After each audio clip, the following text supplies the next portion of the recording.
কি অবস্থা সবার? আশা করি সবাই ভালো আছো। আজকে তুমি করে বলতেছি ভিডিওটাতে। কারণ হচ্ছে এই ভিডিওটা হচ্ছে যারা সদ্য ইউনিভার্সিটিতে পা রাখবে বা আ ফার্স্ট ইয়ারে আছে।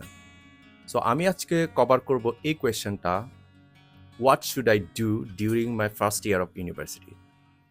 ওকে, তুমি একটা নতুন এনভায়রনমেন্টে যাবা। সবকিছু নতুন, নতুন মানুষজন, নতুন সিস্টেম, পড়াশোনার কমপ্লেক্সিটি বাড়বে। সো ফার্স্টে তুমি ওই এনভায়রনমেন্টটা বোঝার চেষ্টা করো। সিজি ভালো রাখার চেষ্টা করো। তারপর হচ্ছে প্রফেসরদের সাথে, টিচারদের সাথে ভালো সম্পর্ক তৈরি করার চেষ্টা করো। আর একটা খুব ইম্পর্টেন্ট জিনিস হচ্ছে ফ্রেন্ড নির্বাচনে খুব সতর্ক থাকতে হবে। তুমি যদি খারাপ পোলাপাইনদের সাথে আ তোমার ফ্রেন্ড সার্কেল তৈরি হয়ে যায়, তাহলে এটার একটা বড় এফেক্ট পড়বে তোমার কেরিয়ারেও।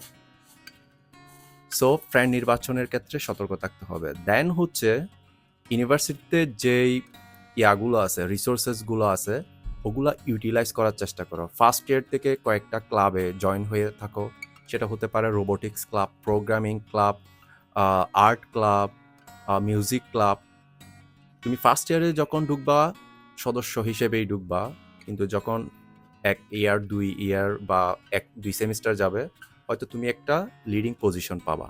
এবং এই পজিশনটা ফিউচার স্টাডির জন্য বা ক্যারিয়ারের জন্য লিডারশিপ স্কিলটা এই এই তোমার অভিজ্ঞতাটা কাজে দিবে। তুমি সিভিতে লিখতে পারবা। সো চেষ্টা করো যখন ফার্স্ট ইয়ারে যাবা কয়েকটা ক্লাবে জয়েন হতে যেগুলাতে তোমার ইন্টারেস্ট আছে।